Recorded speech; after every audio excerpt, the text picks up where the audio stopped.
Today I want to look at linear equations with constant coefficients, and in particular in this video we want to look at homogeneous higher order linear equations that have constant coefficients.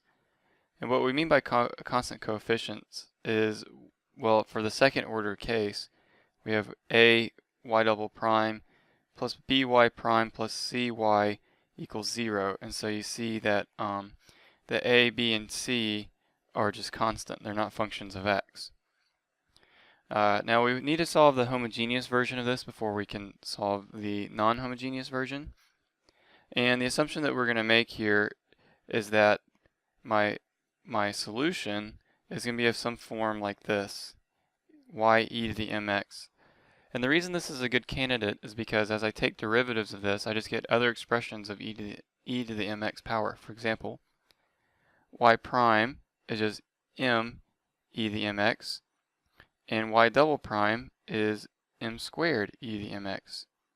So now as I plug this into my equation, I have a m squared e to the mx plus b m e to the mx plus c e to the mx equals 0. Now from there, I can factor out an e to the mx, and I'm left with a m squared plus bm plus c equals 0.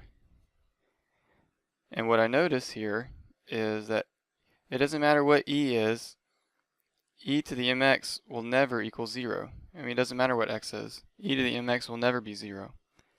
So any hope of solving this equation with solutions like this will have to come from this quadratic. And this quadratic is what we call our auxiliary equation.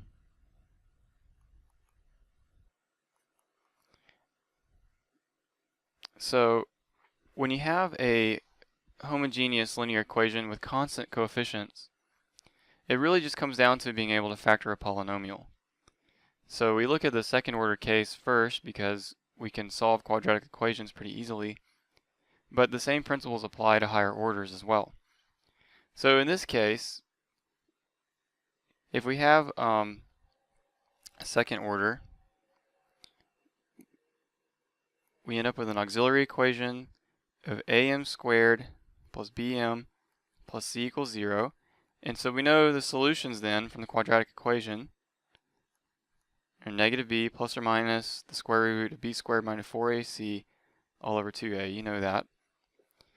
And in particular, we can classify 3 different cases of our roots based off my quadratic equation, actually based off this expression here that we call the discriminant. So case 1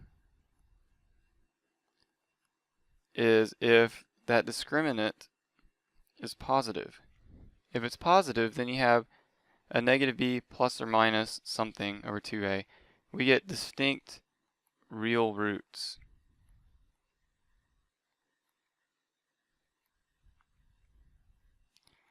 The second case is if your discriminant equals 0. If that's the case, then you can see in the quadratic formula you're going to have negative b plus or minus 0 over 2a. So in other words, you get negative b over 2a 2 times. So you have a repeated root, a repeated real root. In particular, it's going to have a multiplicity of 2. And then the third case, what's left, you have b squared minus 4ac is positive, b squared minus 4ac is 0. The only thing left is that b squared minus 4ac is negative, in which case you have a negative square root. So this is where we get complex roots. And complex roots always show up in conjugate pairs. You're going to have negative b plus or minus the same expression of I. Those are conjugates. So in other words, you're going to have alpha plus or minus beta I for your roots. Okay, now depending on these 3 cases, your solution is going to look a little different to your equation. I will cover cases 1 and 2 in this video, and we'll save case 3 for the next one. Okay, now for case 1, it's pretty straightforward. So here I have case 1. I have distinct real roots.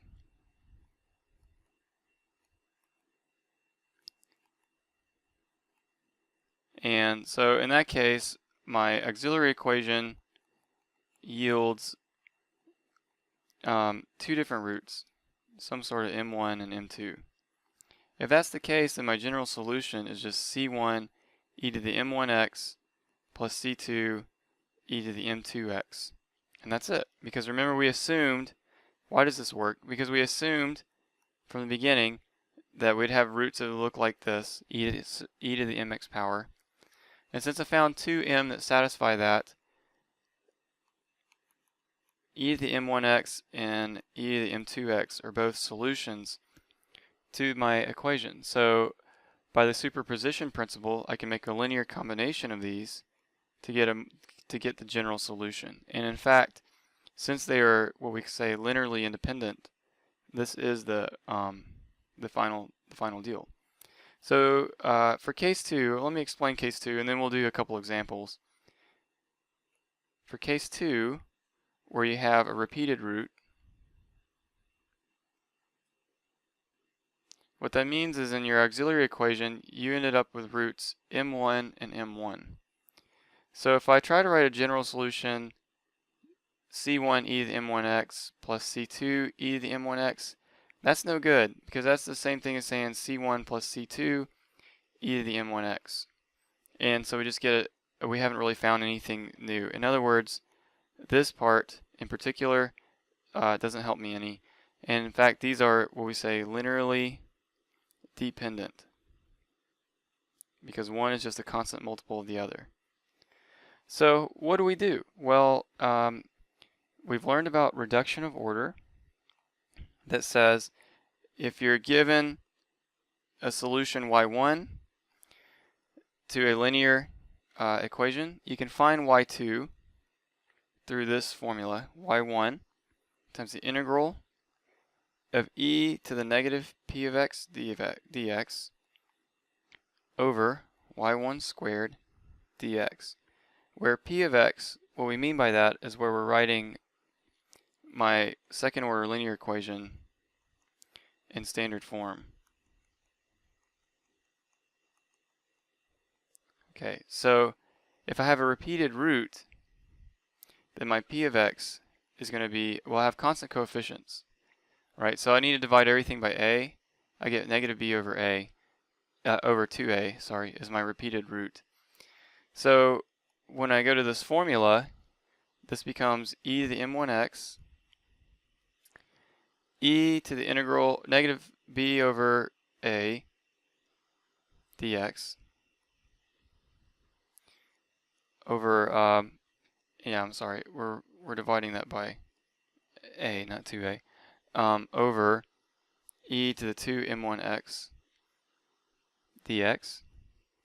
And so this ends up being, if you notice, since m1 is negative b over 2a, since the discriminant is 0, this term here, this is why I accidentally made the mistake earlier, is actually e to the 2m1x.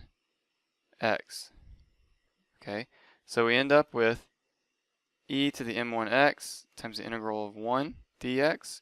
So I end up with x e to the m1x. So my general solution then, I replace this term with c2x e to the m1x. And now I have a general solution with two linearly independent solutions. So now they are linearly independent.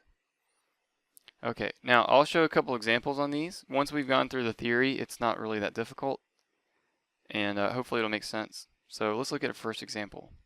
So what we have here is the third derivative of y minus the second derivative of y, minus 9 times y prime plus 9y equals 0. Alright, so I notice this is a homogeneous. It's homogeneous because it's set equal to 0. It is linear, and it's order 3 with constant coefficients. Okay, so this satisfies what I'm looking for. You should always make sure it does. And so from there I can come up with an auxiliary equation under the assumption that my solution is e to some power.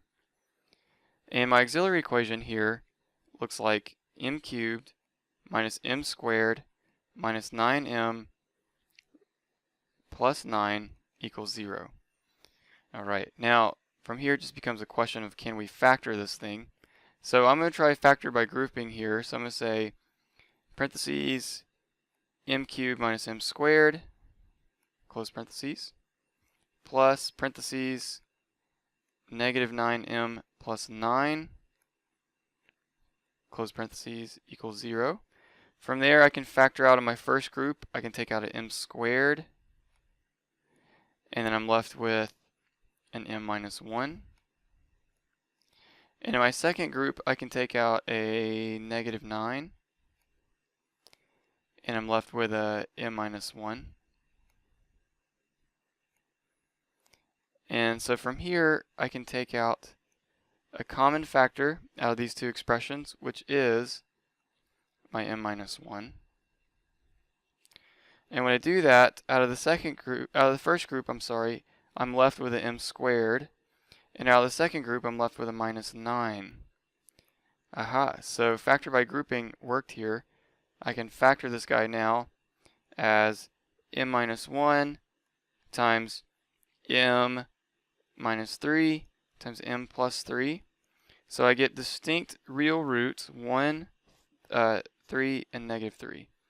So from there, my general solution then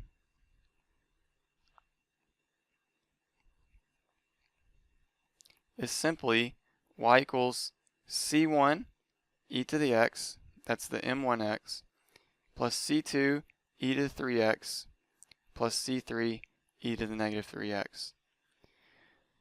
So it really just came down to algebra, right? Once you get the auxiliary equation, it's an algebraic question.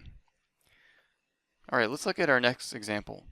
So now we have y double prime plus 8y prime plus 6y equals 0. So I instantly go look to the auxiliary equation. These are constant coefficients, so my auxiliary equation is m squared plus 8m plus 16 equals 0. And we can factor this pretty well. We need two things to multiply to give me 16, add to give me 8. So that's m plus 4 times m plus 4. Okay, so this is my case 2. I have a repeated root. I have m equals negative 4 with multiplicity 2. Okay, so from the reduction of order technique that we saw, my general solution is simply y equals c1 e to the negative 4x plus c2 x e to the negative 4x. And that's it. So case 1 and case 2 are pretty simple. Case 3 is simple as well, and we'll look to see how to do that in the next video. I hope these are helpful. If you have any questions, please let me know, and I'll be glad to help. And hopefully it brings some understanding on how we approach these. Thank you.